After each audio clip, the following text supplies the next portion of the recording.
Hi, Hello. I'm Julian. And I'm Tom. We're Team Binge. Welcome to the Outer Range. Episode Really bringing 4. the energy today. I like it. I Can you tell this is a morning recording? I totally forgot how we typically introduce the show, so this is how we're doing it for now on. Thanks for joining us. It seems like it's been a long time since we've recorded, Tom, but it really hasn't, and a lot has happened in this show since we left it. This one's called The Loss. Did you like this episode, Tom? Yeah, I thought it was fun. It was a longer episode, I think, than the last one. This, I think, clocked in at an hour and 3. So they did a lot of kind of detecting with Joy, which I thought she was fantastic throughout the whole episode. Yeah, And then we definitely. get a little bit more of Wayne Tillerson and his psychosis, which I'm Right. sure we'll get into. Right, which starts off very early in this episode, which is good. Yeah, you make a good point. This one felt more like they leaned into the investigation of the murder more. Like it was a lot of Sheriff Joy, it was a lot of police work, and I look forward to getting Andy's messages on the police work and how accurate it is. But Yes, our good friend Andy. we love you, Andy. This one opens up with 9 months earlier. Do I have that right? This is 9 months Flashback. earlier? Yep. It had a As- little crawler on the bottom or whatever that said 9 months prior or earlier, whatever. Okay. Because, I don't know, I felt like his obsession with this stuff should have gone, towards an earlier time, but I think we'll get into it. Anyways, we open up, Wayne Tillerson has brought a magic rock. Is there some other way we should describe this, or can I just call it a magic rock? I like a magic rock. It's great. Although I guess I don't know what magic the rock brings yet, so maybe it's just a pretty rock. I'm going to say pretty rock, not yet magical rock. I'm going to use that whole phrase. Pretty rock, but not It's like yet the magical sorcerer's rock. stone, but the rancher's stone. Sure. Very nice. Very nice. So one of his workers brings him the rock, and we have this weird flash where he sees it, and then we get a flash of him when he's a kid. Is that what we're seeing? Yeah, it kind of cuts to his feet, standing next to the void, and I don't know. It seemed to have like cowboy boots on, but I think the assumption is yes, this is him as a kid. He saw this, void at one point, and maybe that's where the obsession grew. Okay. It reminds me of the cut from episode 1 where it shows the two kids staring at each other, and they give you no Yes, context. for sure. So I'm still under the impression that one of those is Wayne Tillerson. Great plot here. Where's the magic? No, where's the pretty rock that's not yet magical? Abbott's wet pasture. Abbott's west pasture. Not their wet pasture. The wet pasture's different. The west pasture. Everything happens in the west pasture. I love it. Uh-huh. It's like someone should go live out there, like Autumn. He's so excited about this rock. I've never seen anyone so excited about a non-magical rock, Tom. Will you describe what happens to Wayne Tillerson after he discovers, I guess... Well, he discovers the rock. He dismisses his farmhand kind of very quickly, gets him out of the room, which I thought was pretty much a jerk move. Sure. But then he just starts doing these little, I don't know, this it can only be described as Wayne Tillerson type dance moves. Phenomenal dancer. And then he even starts doing a little bit of singing. And then, again, phenomenal singer. I mean, this guy is just crushing it. Now, do you think the power of dance and song comes from the rock that he's holding over his heart, or do you think that's something naturally that he does? I mean, it's possible. We're definitely seeing where Billy gets it. Is that... Oh, that's true. That's true. Maybe Billy is the son of the rock, and that's why he has the same abilities. It's a union between Wayne and a rock that created Billy. Actually, that's not true because we meet the mom later. So throw that theory out. I'm not going to hold myself It's an early to that theory. one. We're not going to chase that thread. We do some cool... I don't know. There's certain times where this shows cinematography, and I'm not a nerd. You can do this better than I. They do some really cool stuff. They slap the camera on the outside of the sheriff's car, and we're screaming down dirt roads on our way to get to the body. Sheriff Joy's on the radio, and she has a conversation with... I'm going to say his name is Deputy Matt. Is that her Yes, right-hand it is. guy? I really like that actor. He's... I don't know, So I think his name is Matthew Moore or Marr, but he was in a show recently that me and my wife watched on HBO called Our Flag Means Death, which is like a pirate comedy is with he a New Rhys Zealander? Darby. Yes. Well, I don't think he's New Zealander, but he's with, Rhys Darby and Taika Waititi in that. And he plays just like one of the crew on that pirate ship, and he's hilarious on that. So when I saw him in this show, it was after I'd seen him in that, and I immediately think of him as a pirate. It's great. Yeah, they made him out to be kind of like who's the kind of clumsy sidekick in Mayberry, the sheriff Mayberry, with Ron Howard when he's Opie, and anyways, I know what you're thinking his of. deputy. I can tell who it they is. kind of make him, but he's actually competent. He's like, hey, maybe you shouldn't leave evidence in your drawer, and she's like, I know, That was such a great line. It's fun over the radio, but. Then, and I guess the other thing that made me, and maybe these don't relate at all, is they start playing Big Rock Candy Mountain. And I think this episode, more than other episodes, like there's some, we'll just call them, I'll make this term up on the fly, needle drops, where they throw in songs that I feel like they feel like they pertain and like have some profound meaning. I did not understand why Big Rock Candy Mountain was playing. I did listen to the lyrics through the subtitles, and it is a strange song. I don't know what it's about, but I recognized it from. It must have been on like an old Disney movie or something. There's like almost a laugh track in the background too, so it's clearly it was a live recording or performance, but it is just such a weird dichotomy of what is happening in this scene of them climbing up this mountain to find Trevor's body. And it's all like happy-go-lucky or whatever, right. And they're dealing with all this trauma in the show. It's very, it kind of jumps against itself. Right. There's a line in there where he's like, all the sheriffs have wooden legs in the Big Rock Candy Mountain or something like that. And I was like, it's a town full of pirates, unsuccessful pirates on their peg legs. Pinocchios. Nice. They didn't say the whole body, Tom, just the legs. There's the difference. Well. And I want to bring this up because it's important. Big Rock Candy Mountain reminds me of, like, did you ever watch live action Disney shows when you were a kid? Like the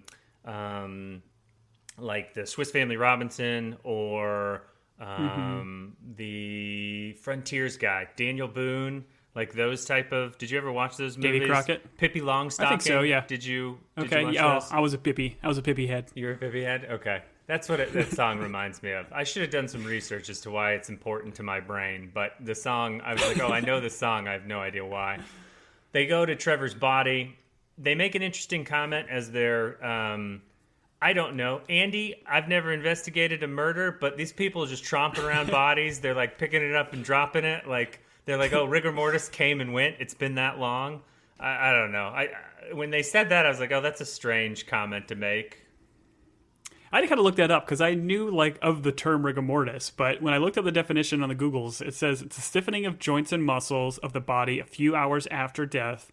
He says usually lasting from 1 to 4 days, which I thought was kind of interesting. Huh. Like we learned later that he's apparently only been dead for 10 hours, right. I guess. Right. But it's interesting that they're saying he no longer has rigor mortis, like it came and went, but it can apparently last up to 4 days. So I didn't know that. Here's how my dumb brain kept working is they would be like making comments about the body and like, oh, there's no drag marks and stuff. And in my head, I'm like, oh yeah, how did they get the body there without drag marks? Or why is the body how is it only 10 hours old? And then I'm like, Julian, he got thrown through the hole, the magic hole. So you got to kind of calm down. You're not going to be able to solve this, and neither of these police officers, but anyways. I'm just now realizing that drag marks is like tracks or dragging on the ground and not like, things on his, like he was like doing drugs, like those kind of drag marks. Oh no.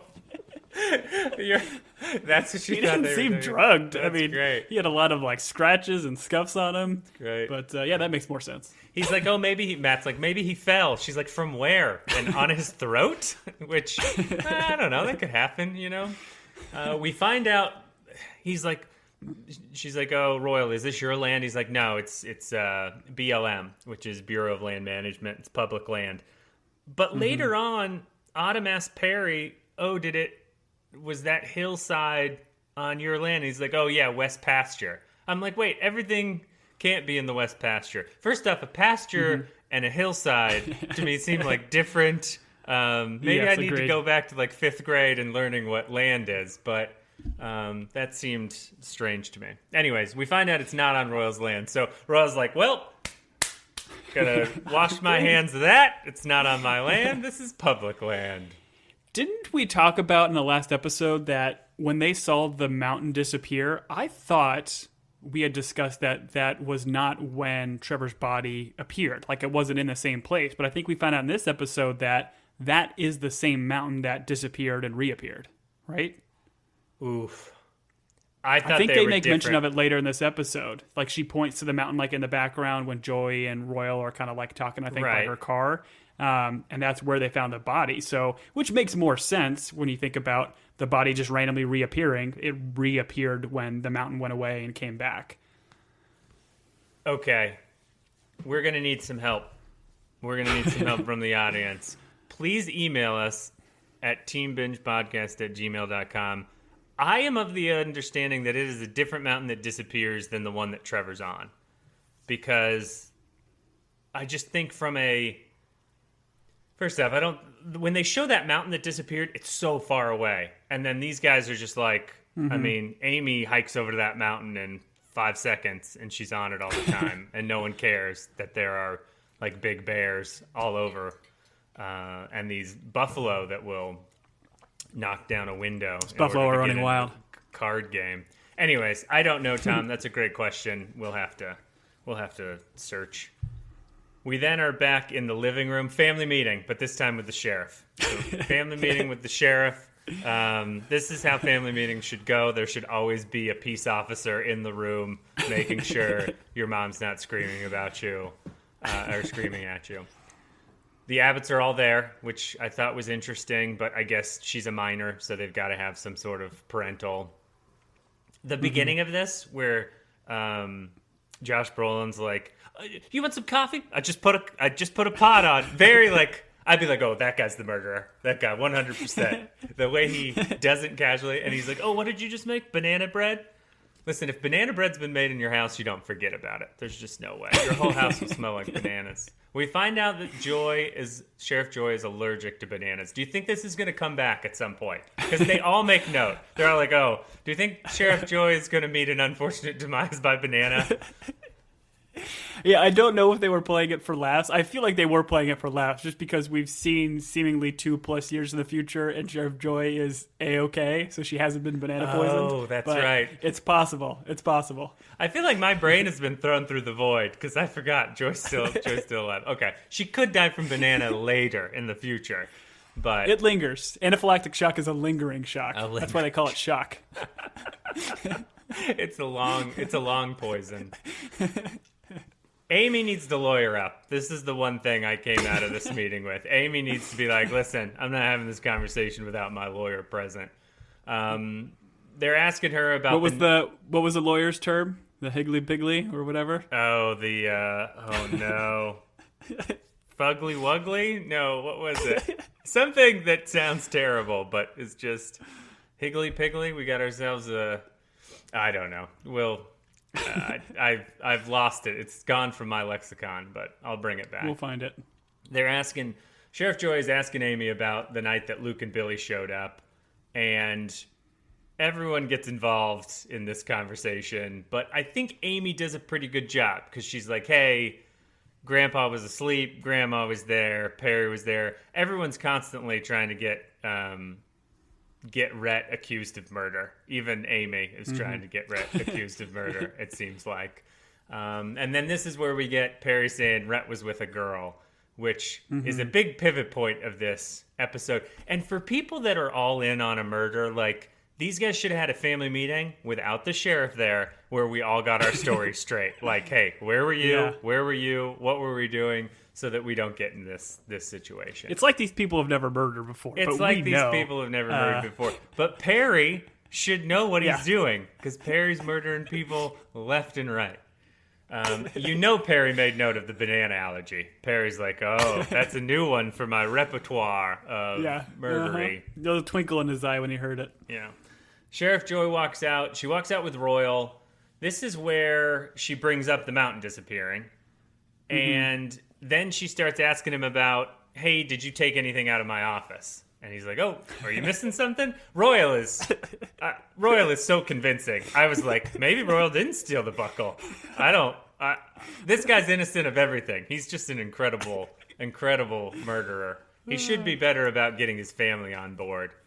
Agreed. But yeah, so I'm convinced Royal didn't steal the buckle based on how he treats that conversation. It was very good. He's like, yeah, you missing something? She's like, yeah. And then he just kind of pauses, like, all right. He does another one of those long pauses, like just mumble. It's fantastic. Yeah. And then this is where we have, because she had sent a text to Deputy Matt while she's talking to the family, hey, go find Rhett and like ask him where he was. And then her like guidance to Matt is, don't let him answer his phone. Very strict order here. Don't let him answer his phone. Ask him this question. I like Matt as a deputy. I feel like Matt really failed during this assignment. portion. He's like, I'm going to ask you not to answer that phone, because he runs into Rhett outside the bank, who's also with Maria, and he asks his question and then lets Rhett answer his phone. Which, at the very least, don't ask your question. Like, hold some cards. I thought this whole thing, there's something happening with the music during this that like just puts you on edge. Obviously it's a tense moment, but I liked how they did that. I liked what they were doing with the music. I'm also convinced that Maria is part of a bank robbing crew, because she doesn't seem to have any interest in like opening new bank accounts, but when she takes the money out of the drawer, she's like, you can see there's some enthusiasm there. So I don't think Maria wants to be involved in the murder investigation later on, because it's going to blow her cover for robbing the bank. That's my theory. That's fair. I do like to point out that if you were involved in a cover-up from a murder, you should probably answer the phone from your accomplices. Just me. Yeah. Just me. Great point, Tom. I wouldn't let it go to voicemail. Incredible point. Hey, if something's happening and your brother, who you just... First off, you should answer your brother's phone call. Rhett like stares at it for a while. He doesn't seem to be in any hurry. He's like, ignore. I don't want to talk to Pear right now. Nothing's happening right now that could possibly mean for me to talk to him. The other thing I thought was funny is when Matt's like, hey, who are you with? And Perry tells Rhett, hey, you got to tell him you were with a girl. Rhett's like, oh, I was with a girl. This reminded me awkward. Awkward because Maria was there. But it's like when a kid like doesn't have a girlfriend or boyfriend, it's typically I can only speak to the guy side of this, but when the guy's like, I've got a girlfriend, she goes to a different school, and you're like, yeah, that girlfriend doesn't exist.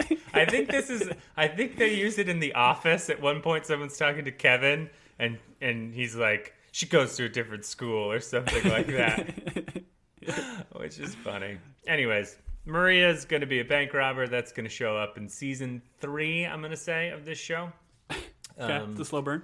Slow burn. We're back at the Tillerson's house, and Billy's singing. It went from, I think, a little bit awkward for me to now, anytime Billy sings to this show, I'm just like... enthralled. Stop what you're doing. You listen. It's a lot of fun. And what is he doing while he's singing? He's making a sandwich. So this is another super weird close-up to start a scene. We had it last episode where it was clearly a close-up on oatmeal that randomly transformed into ice cream. Sure. This is a super close-up on roast beef when he's making the sandwich and he's like squeezing mustard on it. It's like really weird. It's like almost like ASMR with the mustard squeezing, kind of like, I don't know, makes my skin crawl a little bit. Oh, it didn't make you hungry? That roast beef sandwich with mustard just made me very hungry. It's just weird. Like, I wonder if that's just, a cinematography choice to do that, or if it has some sort of later meaning of weird surfaces. I don't know, but it was another odd choice. These guys got drunk and they were like, hey, if you really close up on some foods, it looks like a planet. Let's do that in the show. And no one said no to them. So you're right. It is a strange thing. Uh-huh. And it's Luke is in the room with him, right? It can't be the other one, because the other one's dead. So no, it can't be Trevor. Unfortunately, it's Luke and Billy. And I'm starting to feel for Luke a little bit because Luke is just surrounded by crazy people. Like, between dad, mom, brother, Billy, like, he probably... Is Billy crazy, man? He's just, he's a lovable singer. He loves just enjoying life, making sandwiches. He even made a sandwich for Luke. Okay, there's something off about Billy. Like, you can't tell me that Billy is completely normal. Okay, listen, I'll be honest. At this point, he's eccentric, but he's not weird. Yeah. Once he starts singing and belting it at the funeral, that's when things get a little weird. The falsetto and, like, the Andy Bernard-ness of that, we'll get to it, but that is a little weird. Oh, man. What is he singing in? He's singing... Just Call Me Angel of the Morning. Angel. Rhyming angel with angel. I'm going to tell you. I'm not a songwriter, but that seems like cheating to me. It's a Juice Newton jam, apparently. I looked that up. Is that person related to Olivia Newton-John? I think it's her middle name, so I would guess not, but, I'm not a country singer expert. Oh, is that is this country? I don't know. Listen, Billy does a great job. It's country music. Billy does a great job, and this is where, unfortunately, Sheriff Joy shows up to deliver some bad news. We find I like out... the transition of this, too, because it was Billy singing this song just like a cappella. Sure. And then it cuts to the actual version of this song, kind of like the drums kind of pop in, and then you see the sheriff's kind of car kind of slowly coming in. And I thought this was shot very well in terms of, like, their reactions and, like, the way the news was kind of delivered of just... They didn't need any, like, talking or anything. It was just Joy opening the door kind of slowly and kind of seeing her, like, tip her hat kind of a deal. I thought it was shot pretty well. Right. And Wayne, obviously, as most of us do when we go into mourning, drapes himself in a buffalo skin and just starts screaming. Will Patton. This guy just, like... I bet he was like, don't pay me. Like, I'm just going to go hog wild during the show and do whatever I want. Because he is killing it. The beginning of this episode had a, like, language, nudity. It had one of those warnings, and it's probably, like, tobacco use or whatever. That Disney likes to tell me is someone's... Anyways. And I was like, ooh, nudity. Here we go. And it's just Wayne's butt as he's... crying, and I was like, "Oh, show that's mean." It usually is male butt. It's funny. It is just I don't know what to make of this buffalo. I kept racking my brain throughout all of this. Like, we've seen enough buffalo symbolism. The live buffalo, the buffalo on the wall, or the buffalo Wayne is wearing as he is mourning the loss of his child? Which buffalo are we talking about? It's got to be the same, right? Like, maybe there's part of this magical stone in this buffalo hide. I don't know. Like, do you think, I mean, I guess we got to talk about this. That's got to be the same buffalo, right? What's on his wall and a buffalo that's just trouncing around West Pasture and, poker halls, that's the same buffalo. I'm not committing to that. I'm not committing to I'm that going because two, I think it's a Newton law, two masses that are the same cannot exist in different places at the same time. It's just science. So okay, Newton's law, Juice Newton's law. That's what that song was about. Call Me Angel in the Morning. It was actually about a buffalo. See, it was originally called Just Call Me Buffalo in the Morning. The comment being two angels cannot exist at the same time. We brought it. We found it. We got But there. just super weird. I don't know what the symbolism of the buffalo is. I don't know why seemingly Wayne hates this buffalo, because he is staring and cursing at it this whole time while he's in weird naked mourning. I don't know what to make of it. Okay, let me ask you this: is the buffalo a buffalo, or is the buffalo a person reincarnated? Is the buffalo a deity, or is the buffalo just a buffalo? And is the buffalo just a buffalo is probably going to be a T-shirt at some point. Hashtag is the buffalo a buffalo. Because he tells a story about we'll get into it during the poker game, but I don't know. There's something happening with this buffalo. This buffalo, by the way, is a great actor. This buffalo has got stuff going on in its face where it, like, knows things. You're like, oh yeah. old wise buffalo, tell us your secrets. That's all I think about when that buffalo shows The up. guy in this buffalo suit is crushing it. Oh, 100%. The buffalo that's on Look the out, wall Emmys. is acting his heart out. I was going to say head off, but that was too on the nose. All right. We'll get more into the buffaloes later. This podcast is strictly going to be about buffaloes from here on out. We're on the trail, which I'm sure buffaloes use. So there's the correlation there. Good transition. Yep. Perry and Autumn meet up.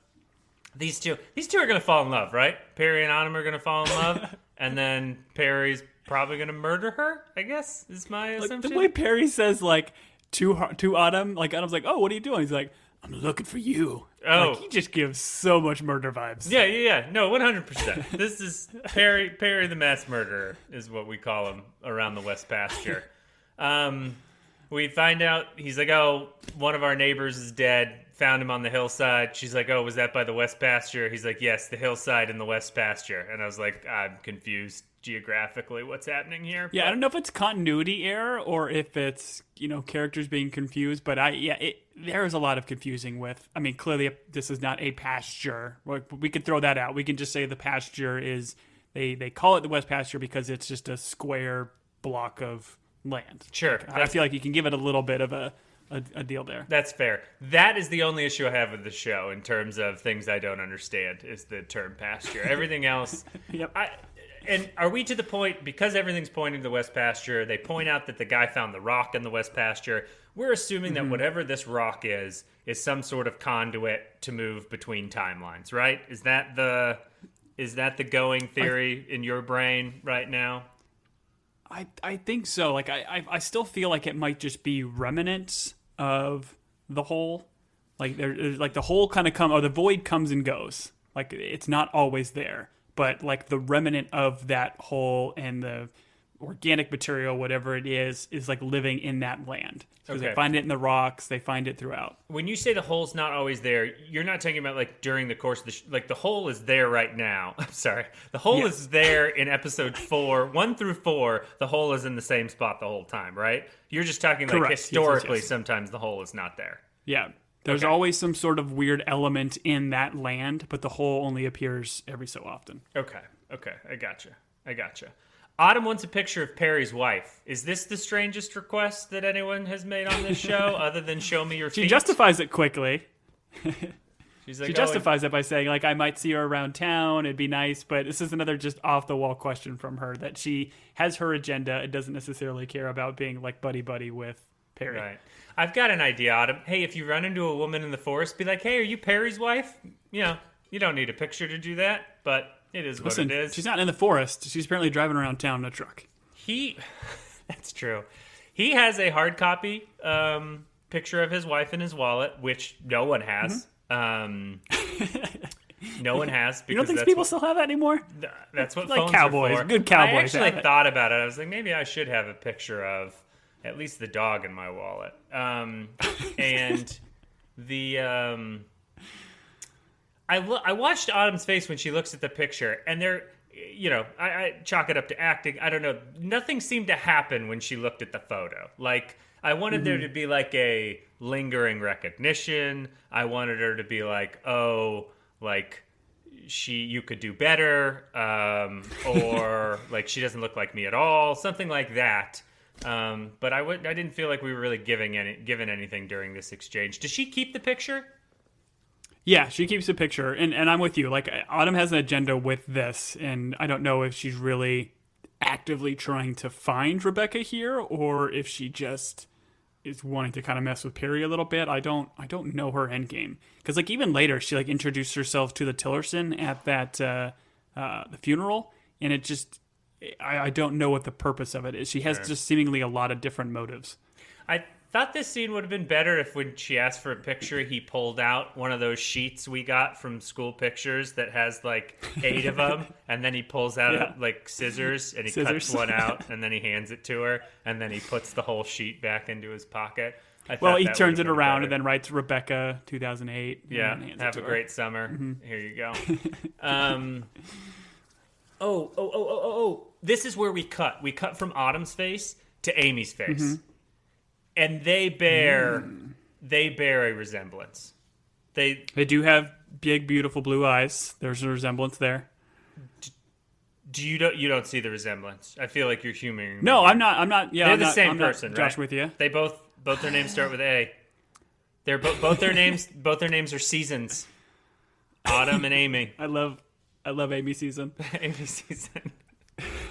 I still what you mentioned earlier about her potentially Autumn being potentially his sister. I think that's a more interesting storyline and thread than Amy being or Autumn being a future Amy. Okay. But I hear what you're saying. I think they're if it's not actually true, I think the show realizes that people might theorize that, and they're playing with it a bit. Okay. I hope this show gets as confusing as Dark does, where you're trying to figure out who's related to who and how it all comes together. That show was so great. They didn't explain That's anything. what we should pod. We should pod on Dark. We'd pod spend on about Dark. 3 hours an episode. Me going, what just happened? Who was that? Anyways, then we're back in the kitchen. Perry and Cecilia are talking. They're talking because she gets a call from from the lawyer about the land, the assessor thing. That's still going on. Perry wants to know why Royal reported the body so quickly. And oh, by the way, he told us he got rid of it. Why did he just leave it on the trail on the hillside? A hillside in the West Pasture. These are all great questions. I feel like most things with families, this is just a life lesson. Communication is key here, people. Like, let's talk about these things. Although she does then go and approaches Royal to communicate with him. And we find out over 30 years, Royal, not the greatest communicator. Yeah. She's like, this silence is different. This silence is different. And she wants to know how the body got on the hillside. And he's like, I'd like to know too. Not a helpful answer. Like, be like, Royal, I'm going to help you out here, buddy. Cecilia, there's a weird void hole in our West Pasture. I threw the body in it. 8 days later, it appeared on a hillside. I don't know what to tell you. What hole? I'll show you. Let's get on horses. We ride out there. Boom. Cecilia's all caught up. We're all on the same page. I don't... Like, how hard is this? Come on. But, well, and he makes the point saying, like... I think she says, like, you have to try. And he says he's trying. And that's when she says, like, you are not trying. And, like, really goes at it. And I love the way the actress is just... She crushes this scene and just delivers it so well about... like really calling Royal out because Royal's trying to play dumb here. And like, I don't know what's going on. But clearly she's been with him long enough to understand that there's stuff that she's not telling him. And she's trying to give him that space to open up, but she's at her wit's end. And I love the way that the actress handles the scene. It's fantastic. Yeah, she's great. All these characters are very believable in the roles that they're in. Like, they all look like, I don't know. They just fit the roles very well. I do appreciate how she's like, was it Autumn? Was it that woman that's living on our pasture? She's like, she's trying to throw whatever she can at the strange young woman living on their pasture, which I think she should probably be aware that her oldest son is a murderer and that she should be throwing blame towards him. Agreed. But wait, she already knows it was him, so that wouldn't make much sense. I will say this: strong marriages don't hide holes or murders. That's just that's a life lesson there.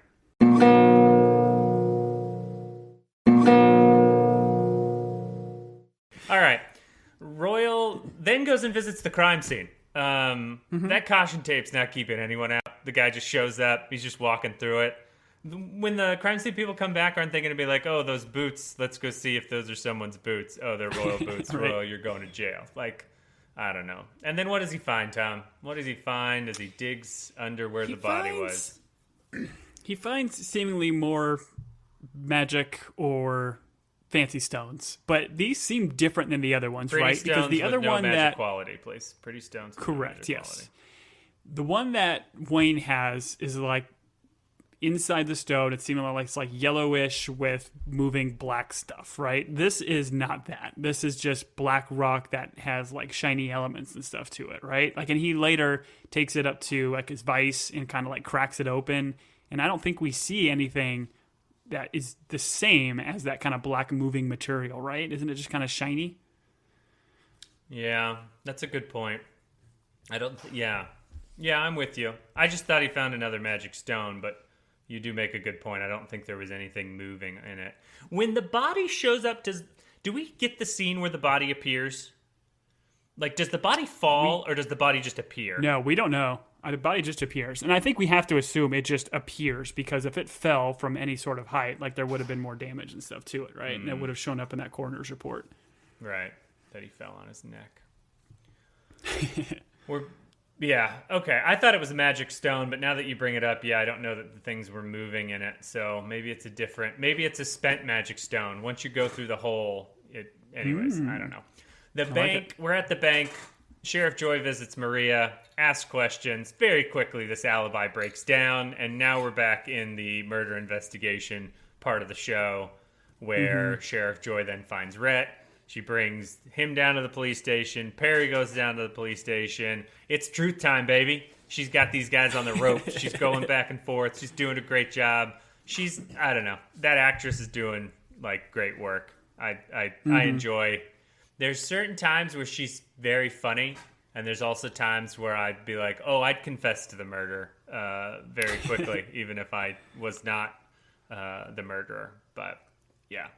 She just, like, the way she delivers and is, like, setting them up to, like, tell the truth, especially with Maria. I love the way she said that. Like, let Maria say her piece first, and then realize, like, she's probably lying to you. Give her that bit out of, like, 10 times out of 10. It does not work, regardless of your intentions. It's not going to work well for people that don't tell the truth.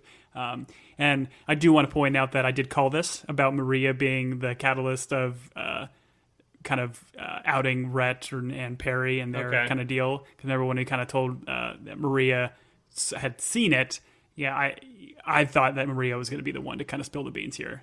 Yeah, they don't account for her. Like, she's in the yard when he gets beat up. She sees Perry out there. Once again, communication here, Rhett. Hey, Maria, like, you got to do this or say this, or like, hey, I was with you, I don't know. Just some communication with your accomplices. That's all I ask of a murder team. That's all. There's some and all I ask is just five internet points for that. No, you get 10, Tom. You get 10. Oh, nice. Thanks. Spend them wisely. Speaking of internet points, there's some rapid, tense, I will call it silverware music that goes back and forth as we're cutting between all that. I say silverware because it's like a clinking. I don't know. Yeah, I'm not a it musician. definitely is. I've never played it's an like instrument spoons. in my life. Yeah, it's like there you go. Thank you. Spoons. Spoons are silverware. And like the jaw harp kind of stuff, and like the little like flicking of the cheeks popping and everything. It's very fun music. Sure, we'll just call it silverware music. So Maria confesses to not being with Rhett. My favorite line, just not my favorite line of this episode. We'll get to my favorite line of this episode. Oh, I know what your favorite line is. It has to do with Carl. But she says to Rhett with a straight face, she goes, I can't even deliver it. She goes, think about that rodeo career. And I was like, oh, man. Listen, the guy's worked hard. She's like, listen, seemingly 20 years of his life. You got 10 years in the rodeo game, man. 10 more for that pension. The union, like, think they're going to kick you out of the rodeo union. They're going to take away your benefits. She's like, think about that rodeo career. You're almost vice president of rodeo. I hear they're going to be moving you up to director level rodeo. That line of think about that rodeo career just absolutely killed me. I loved it. According to Maria, she lets Sheriff Joy know that Perry was the last person in the lot. There's a weird thing here where Rhett is really offended when she goes, Perry says he doesn't know where you were. And Rhett's like, oh, Perry said that? And I was like, yeah, his other option is to say you were driving in a pickup truck with a body in the back here. What is Perry supposed to say? He wants to say, I don't know where you went, because if he says, oh, he was such and such place, then... And you don't know what he says. Different. Yeah. So I didn't understand why Rhett just feels like the brother that, like, obviously he's a little bit of the black sheep or whatever. But he just feels like... I feel like Perry is more the black sheep, right? Like, because when the lawyer eventually kind of comes here and, like, breaks it up, seemingly when Rhett has to answer some kind of tough question. As they're going out, Rhett and Perry kind of go at it. But then Royal goes to Perry and tells him, like... be smart for once. Like, it just being very cold and ruthless, seemingly, to Perry. So I don't know, has Perry done... Clearly Perry's murdered a lot. Right. But, and maybe Royals just had his wits end. Like, this is the last murder I'm going to cover up for you. Right. Yeah. Good point. I guess what I was getting at is, like, Rhett is considering, like, the drinking and waking up and we don't know where he slept last night, that sort of stuff. Like, I feel like he has this, like, and he even makes a comment in one of the other episodes, like, you can't put this on me. And the dad's and Roy's like, we're not putting it on you. Like, no one's going to jail for this. Not if we have to murder this whole town. We're the Abbotts. They're murdering Abbotts.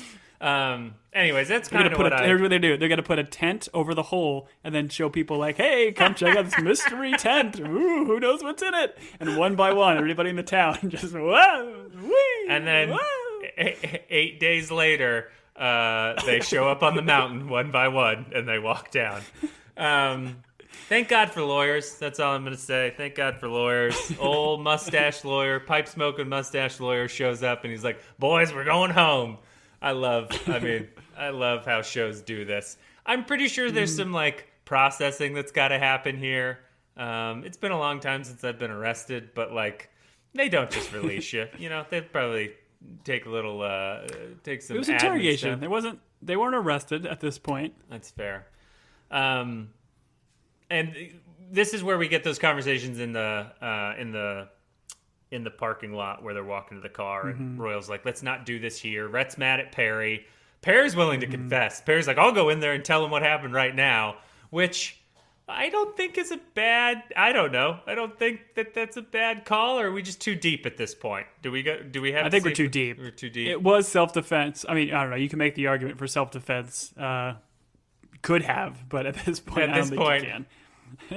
and explaining how the body got on the mountain is also a little bit of a and they don't know any of this. Yeah, they know the body's there, but they don't know any of this about, like, it's been 8 days, but there's no rigor mortis. Like, they're very quickly going to be, like, exonerated because of the coroner's report, and, like, none of this could have happened, on that night. So that's fair. That's fair. Yeah. That's a good point. That's a very good point. This one ends with Royal and Rhett in the truck together, and Royal's like, what do you need from me? And Rhett's like, I don't know. But he says, turn back time, which I thought was interesting.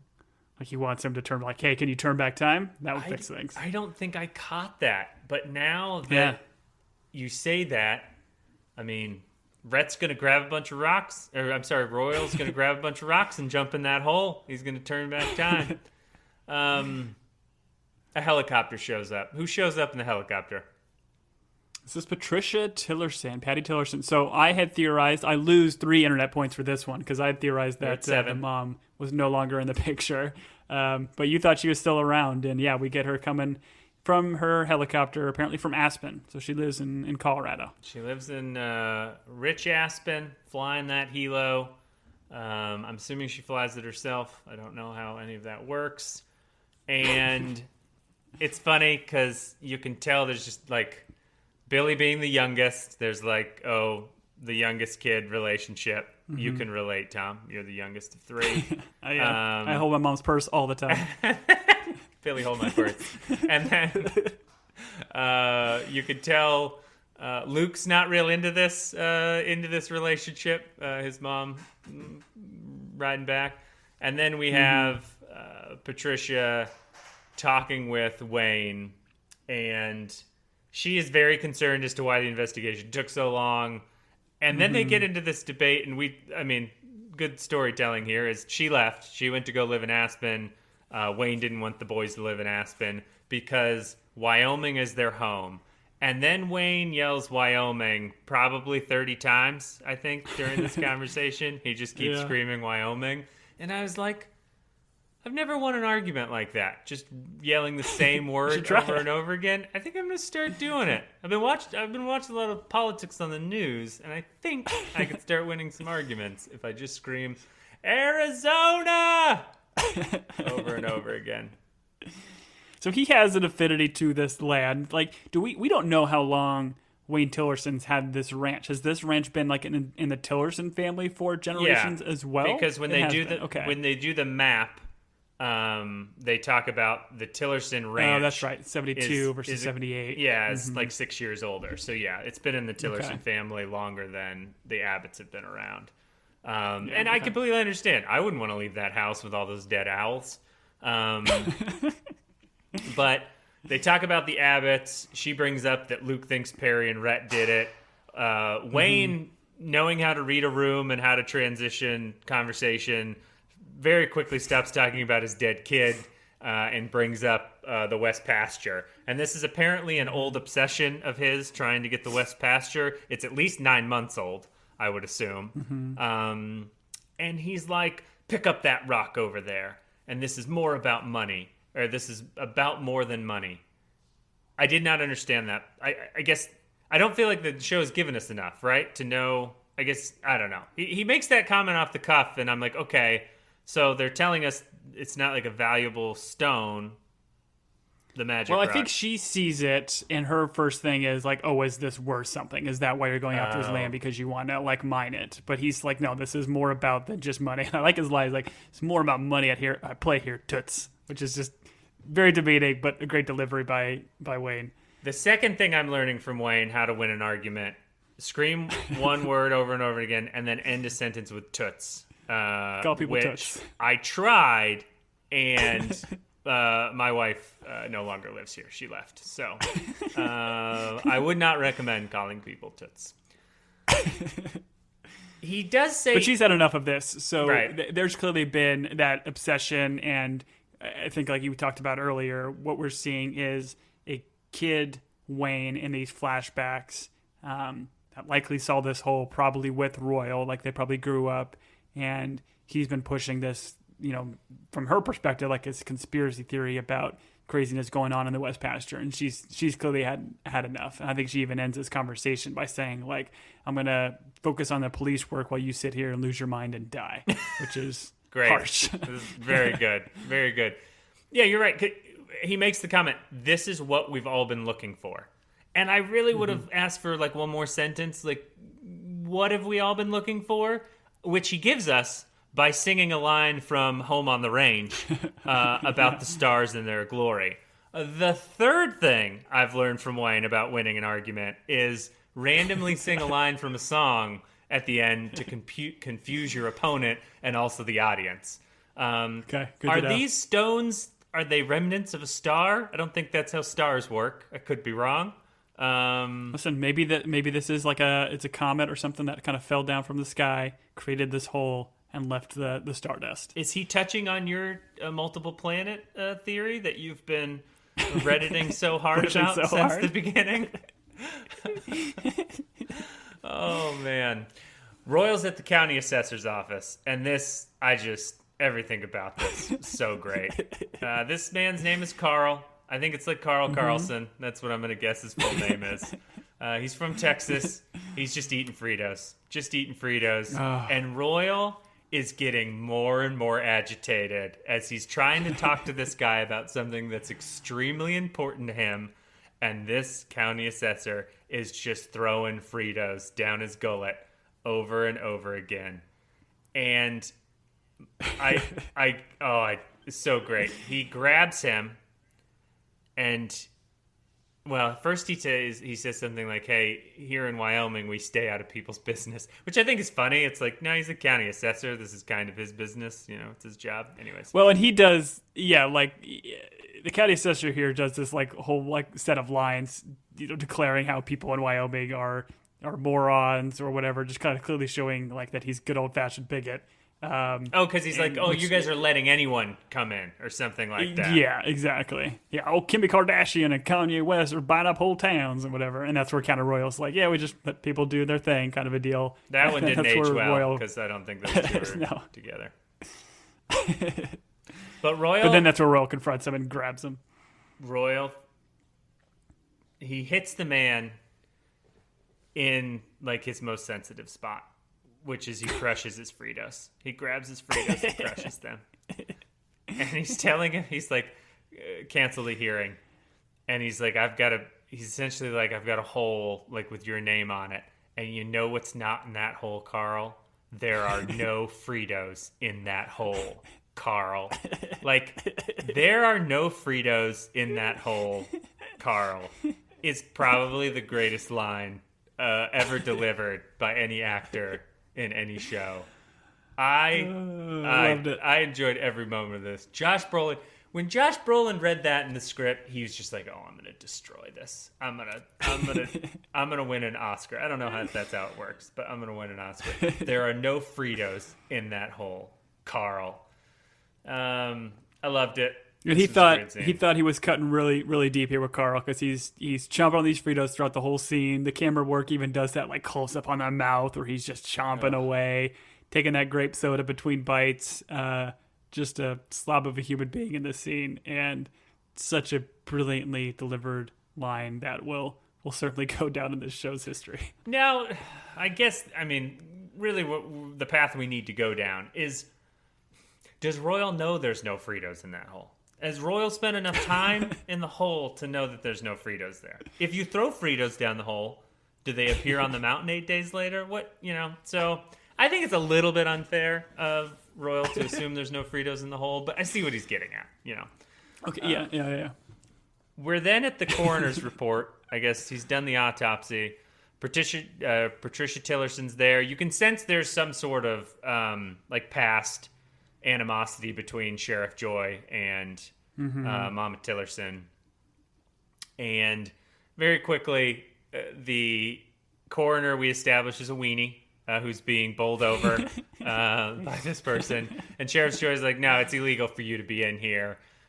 We, of course, have the rich person threaten the public servant with the election. Always a good move. Always goes well. I mean, it's what Luke did, right? So she's just mirroring what Luke was. Yeah, Luke and her are closer than Luke probably wants to be or understands.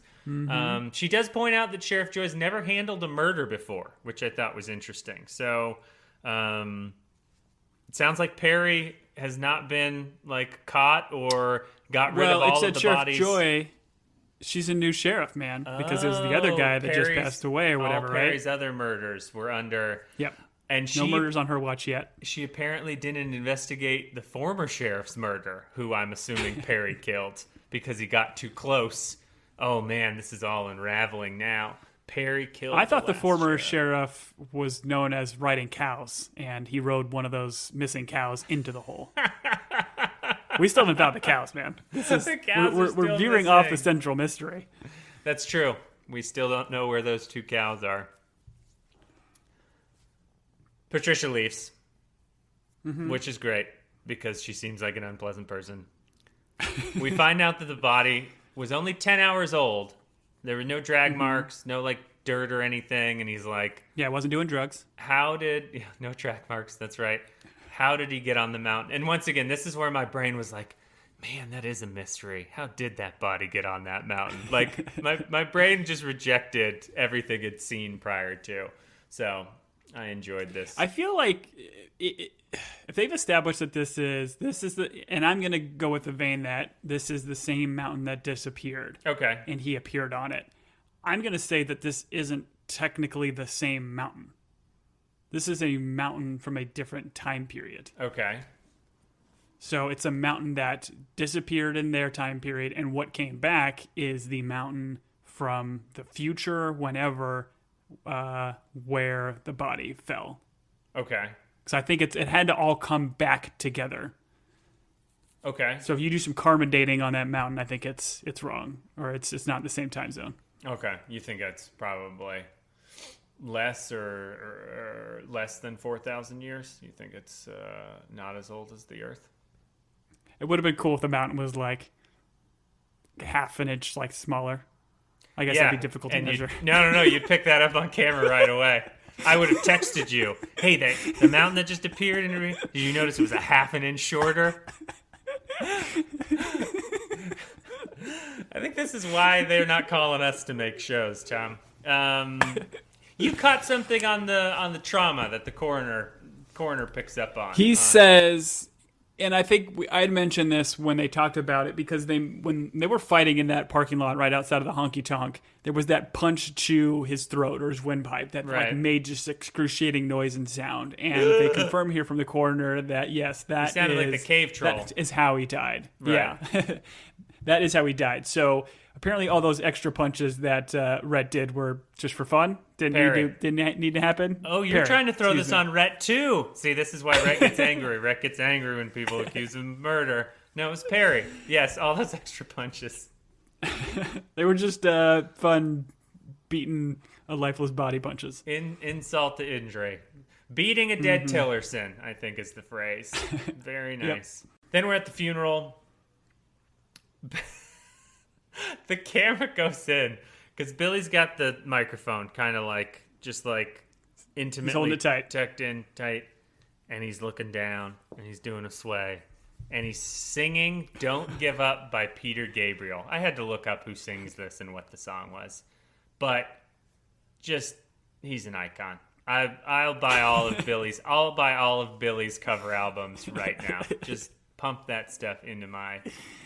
His shirt is phenomenal. It's like a dress cowboy shirt, but it's black, so it's like a dress cowboy. I'm assuming when you go into the cowboy store, there's a funeral section, and it's like, hey, you're gonna mourn, but you're gonna be able to rope and ride in your mourning shirt right afterwards. Or go to that wake and play poker and drink whiskey and still look good.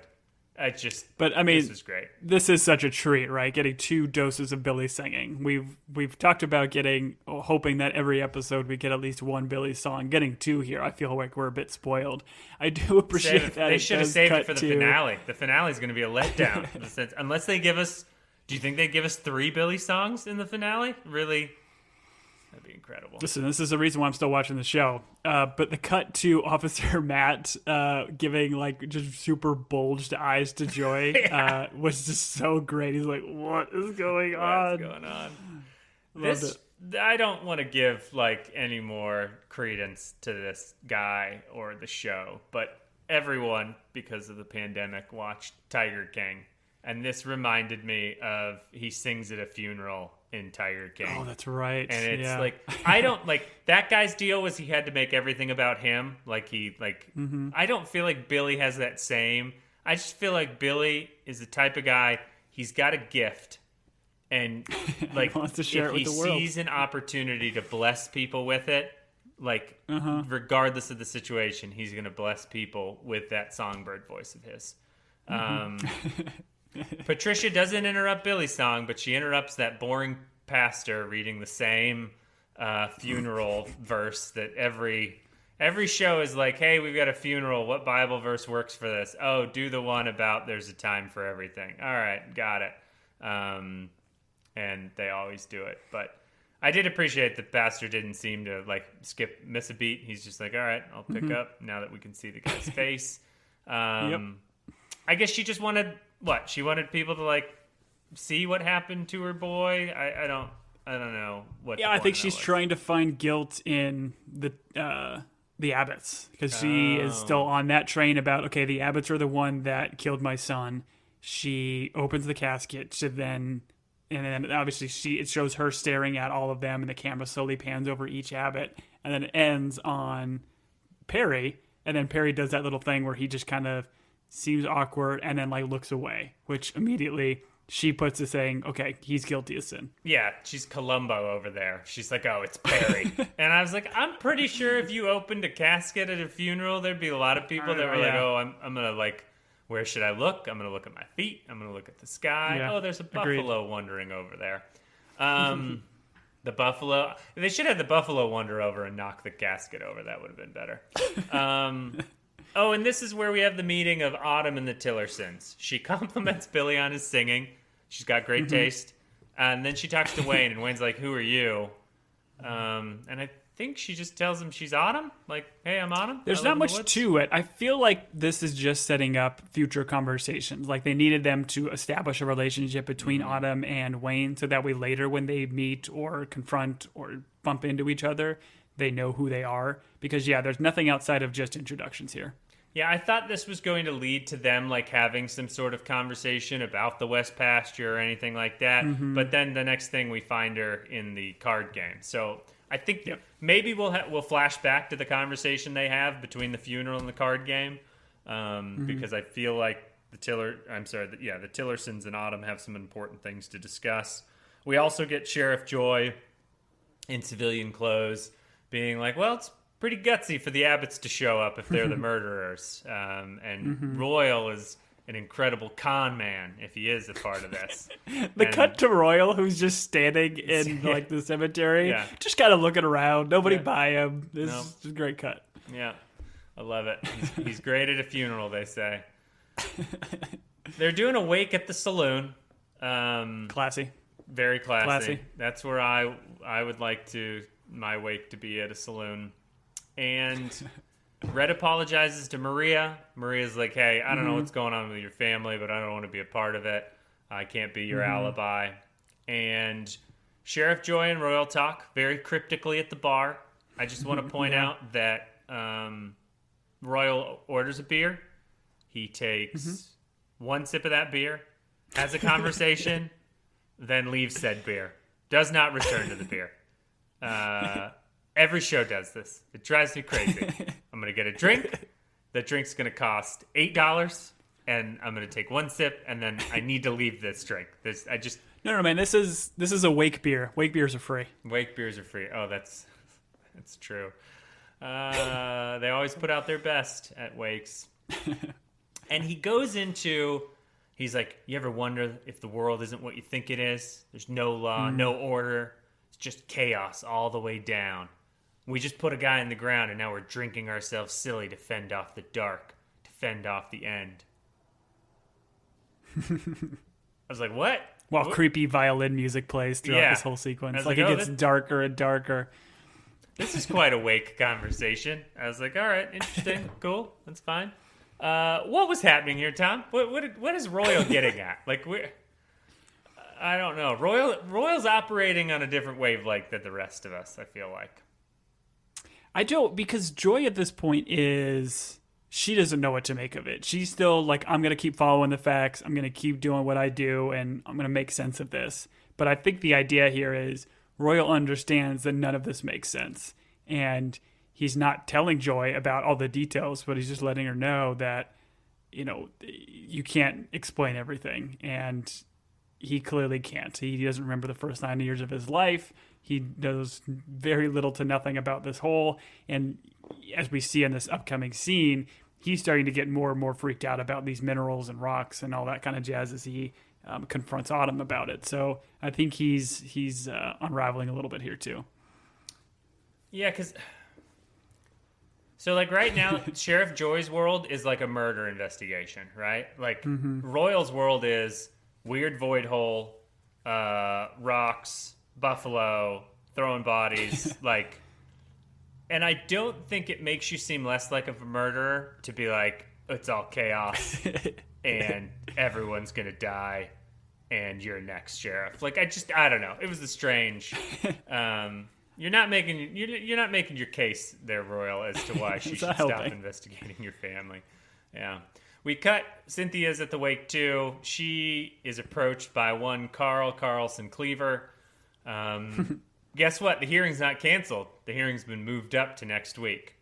And tells Cynthia he doesn't like threats. Tell Royal I don't like threats. And I thought, yes. Is there a difference between the hearing being moved up? I guess maybe they've got to give up the land earlier. I don't know. I don't feel like government and trials work that quickly, but it is what it is. It's nice to see that Cleaver's got a backbone, and he's not worried about that Frida-less hole.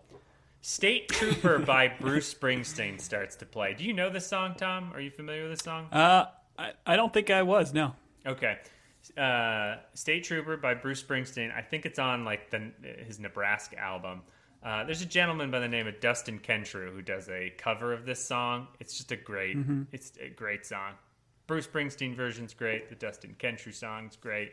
I really like this song. I felt like they should have played it through the whole rest. They should have played the whole song for the whole rest of the episode. But they only play it up until we get to the poker game. But Royal enters this back room That's super dark. This brings me back to that guy's review of the show. He's like, I don't know what these people are. I can't see anything in this show. It's so dark. And I kind of saw his point during this one. There's people standing around the wall in this, but like for reasons probably, I mean, obviously purposefully, you can't see them. They're just silhouettes. So he starts playing poker in a back area.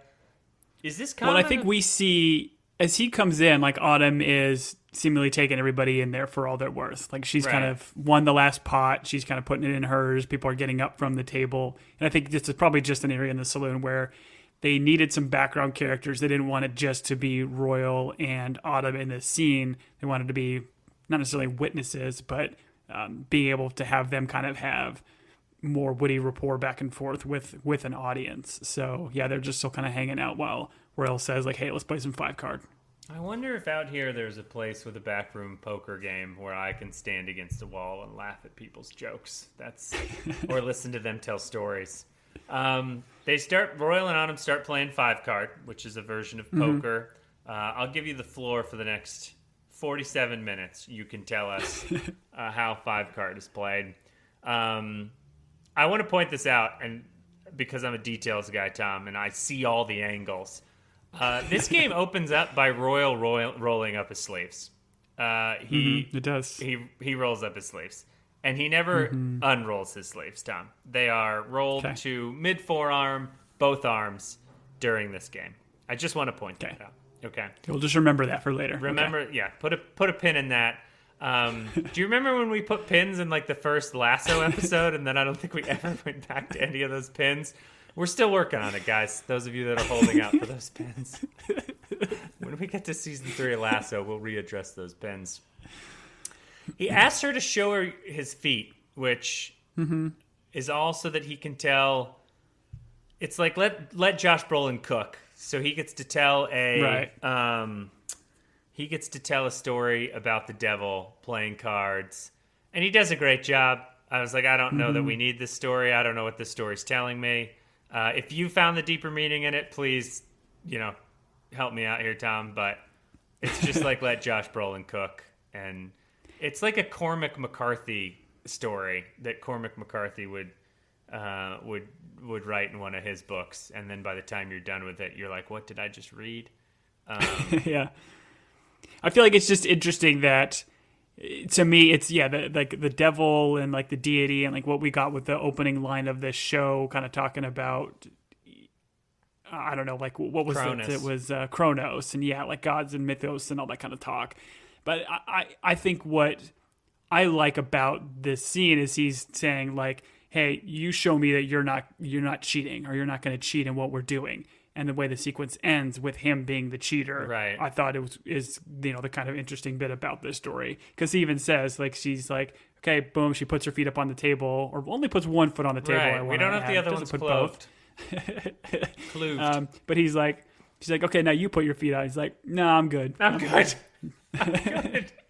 Which, do we think Royal, what do we think? Do we think Royal has cloven feet? Cloven feet? It's possible. Hooves? She calls him out for being a walking cliche. She's like, let's get some beers. And he's like, oh, and a whiskey. And she's like, Royal, you are a walking cliche. I thought that was great. They then put the stakes on the table, which are he bets that she can stay as long as she wants, but he wants to know more about the rock. And then in the middle of discussing the stakes, who shows up? What old friend of ours shows up in the middle of this poker game?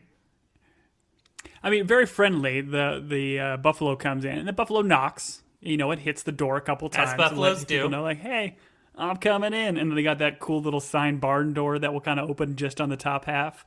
And the buffalo kind of pokes his head. And you can kind of see it, too. And obviously, this is the same buffalo. But if you look in the background, you can see it kind of blurred out, the one arrow still sticking out of this buffalo. So this is, it just confirms it's the same buffalo. I missed the arrow, but I'm just glad there isn't a different buffalo to bring into the mix. I'm glad we're staying consistent. And the buffalo and Royal communicate via, I don't know, facial expressions, buffalo brainwaves.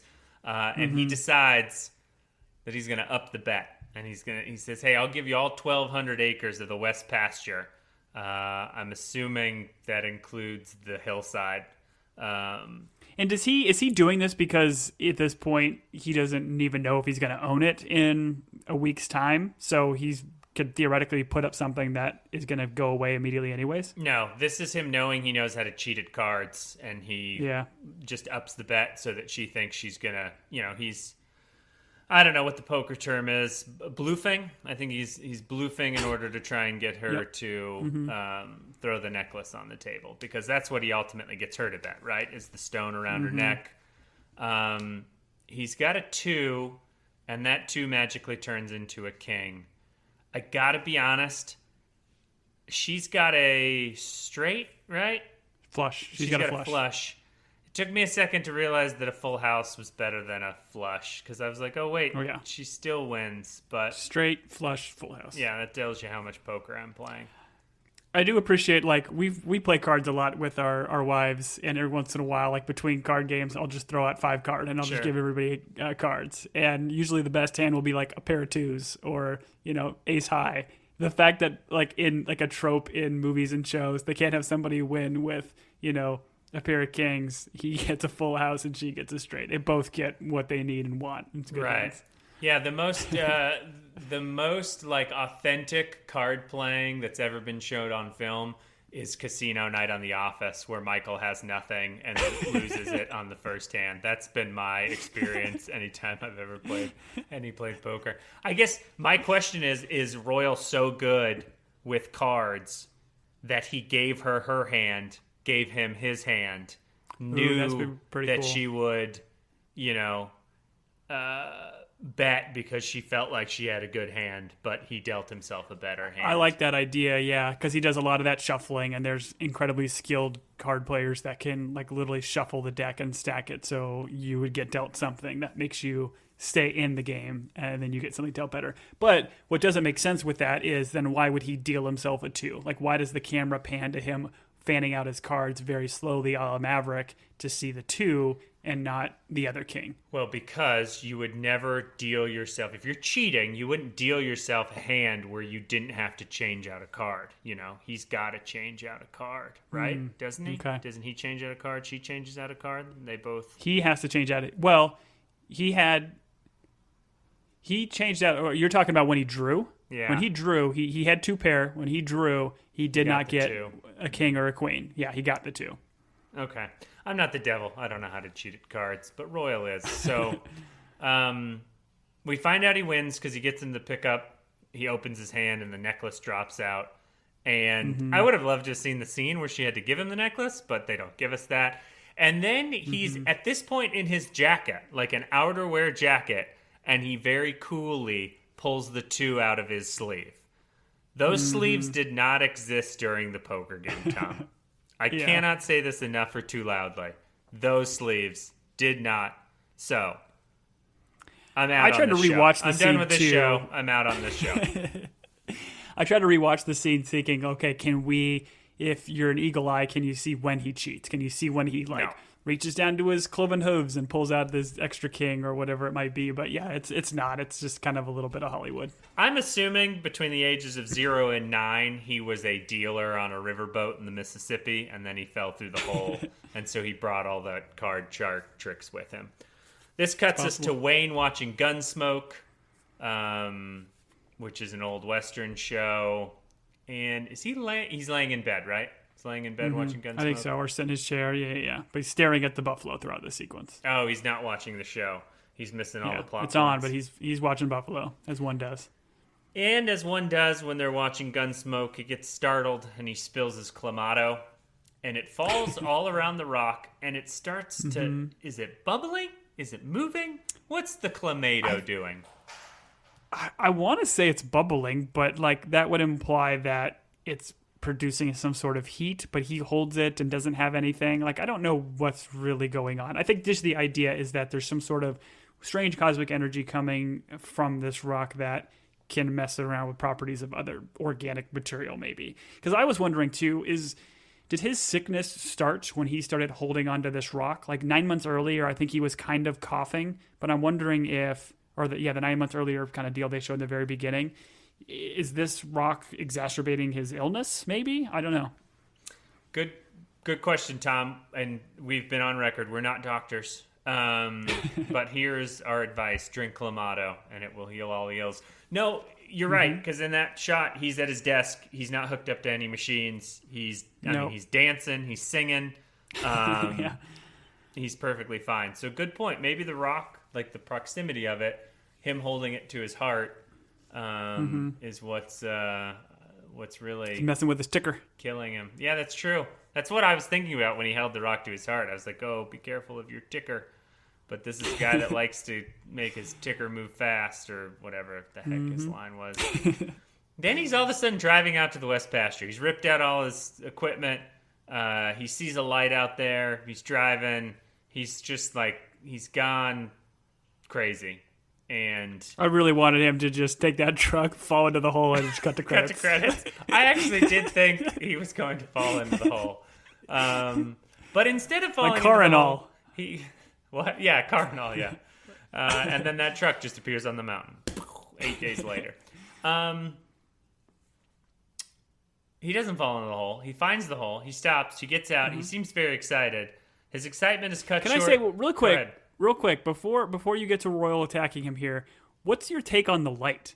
Like, I thought that was very interesting. He's just all out there, all by himself, trying to run around the West Pasture to find who knows what. Well, probably the hole, right? Because I think we've established he knows what the hole is, maybe from when he was a kid. But there's like seemingly a light that shines that takes him to the hole. Because it wasn't there, it appears, and then it comes off. I thought he saw the light that Royal probably had. And then maybe as he approaches, Royal turns the light off, and that allows him to sneak up behind and do cowboy karate, where he picks up this sick, frail old man and throws him on the ground. And then they punch that each makes a other lot in more the sense. face a couple of times. I was thinking there might have been something more supernatural-ish to this. Like, why did something guide him to the hole? But that makes more sense if Royal was Royal was there. He saw the light that Royal probably hears the vehicle, turns the light off, and then Jungle Cat attacks him from behind. 1, 2, 3, attack! There seems to be an obvious move that Royal does not pull.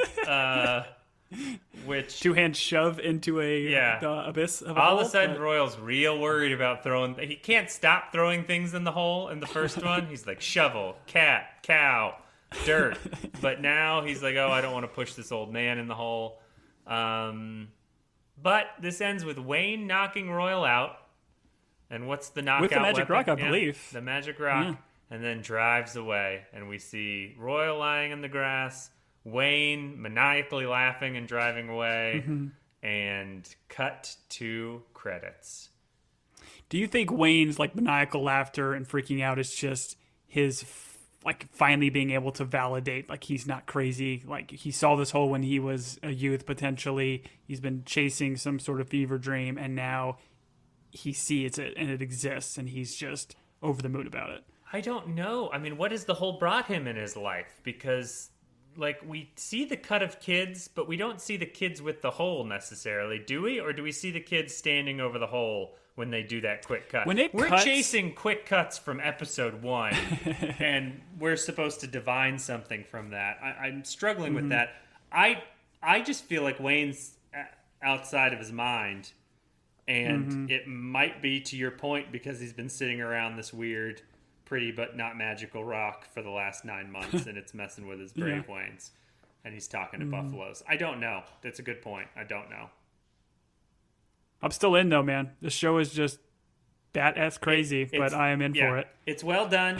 I've been engaged. I have no idea what's happening. I mean, and I'm just hoping this isn't like the first season of 7, because I want some answers, and if I don't start getting answers soon, I'm going to start throwing people in holes. And do you know what's not in those holes, Tom? Fritos. There's no Fritos. There's no Fritos in that hole. Carl. Anyways, theories. We want people's theories. You can email us at teambingepodcast@gmail.com. I'm sure we messed up a dozen things. Don't correct us, but if it helps figure out this mystery, then we'll take those. You can hit us up on Twitter. Tom, what's our Twitter? Twitter, Instagram, at Team Binge. Join us, follow the conversation, like, comment on our stuff. We always appreciate the feedback. If you have time, leave us a review on Apple Podcasts or a podcast of your choosing. We always appreciate it. Again, having a lot of fun. We're 4 episodes in, so if you're further than us, just be careful on the theories. Don't go too crazy. We want to try to, solve this together by our own. But always appreciate the pod, Julian. You're doing better detective work than the after party. Yeah, I know. Oh, thanks. Thank you for bringing yourself down to my level after you solved the after party. Oh, you were just the best. Just all right. call me Angel in the morning. I'm going to go look up on YouTube and see if there's a supercut of all Billy singing. Actually, I'm not going to do that till we're done with the show. Can't do it yet. I don't want anything revealed to me. It would have been great in that scene where Royal comes out of the hole and it's like the future, and there's like all the lights and everything. If Billy was singing on a platform, it's a stage. That would be great. He's become like a pop. They're like, oh, it's Billy. He's become a pop icon in the last 2 years. That's my main theory right now. What happens to Billy and his singing career? All right, Tom. Great talking with you. We'll be here next week for episode 5. Which we don't know what it's called, but this one's called The Loss. So I have been Julian. And I've been Cowboy Tom. Till next time, everybody. Hee-haw. Hee-haw.